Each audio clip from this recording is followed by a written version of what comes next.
زیر تعلیم طلبہ دختر اول مریم نواز سے اپنے اپنے اسکولوں کی حالت سدھارنے کے لیے درخواست کر رہے ہیں۔ اس بارے میں ہمیں مزید بتائیں گے ساتھی اینکر اسامہ انیس۔ بہت شکریہ۔ بات کریں گے پشاور کی۔ پشاور میں واقع 4 کمروں کے ٹوٹے پھوٹے اسکول میں زیر تعلیم مستقبل کے معمار تعلیمی شعبے میں انقلاب برپا کرنے کے دعووں کے ساتھ اقتدار میں آنے والے تحریک انصاف کی حکومت سے مایوس تو ہیں ہی، مگر خیبر پختونخوا کے یہ بچے بھی اسلام آباد کے اسکولوں کی طرح دختر اول مریم نواز کی توجہ کے منتظر ضرور ہیں۔ کہتے ہیں کہ ہماری بھی سن لی جائے تو پھر کیا کہنے۔ مزید تفصیلات بتا رہے ہیں پشاور سے آصف جاوید۔ یہ مناظر پشاور شہر کے کنجان آباد علاقے لطیف آباد میں واقع گورنمنٹ پرائمری اسکول کے ہیں، جہاں 4 کمروں کے اس اسکول میں 2 علاقوں کے 1500 سے زائد بچے ان کی شمع روشن رکھے ہوئے ہیں۔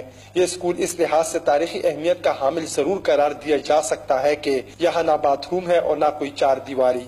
مریم نواز ہمارے لیے اسکول بناؤ، ہم یہاں سردی میں پڑھتے ہیں۔ مریم نواز ہمارے لیے بھی اسکول بناؤ، نہ چیئر ہے نہ ٹیبل، ہم ٹھنڈے زمین پر بیٹھے ہوئے ہیں۔ گورنمنٹ پرائمری اسکول لطیف آباد کے اس منفرد اسکول میں کلاس رومز تو صرف 4 ہیں، جس کے آدھے بچوں کو بارش کے موسم میں جگہ نہ ہونے کے باعث چھٹی دے دی جاتی ہے۔ پرنسپل کا کہنا ہے کہ دختر اول مریم نواز ان بچوں کی بھی آواز سنے اور اسلام آباد کے اسکولوں کی طرح اس اسکول کی حالت زار بھی بہتر بنائے۔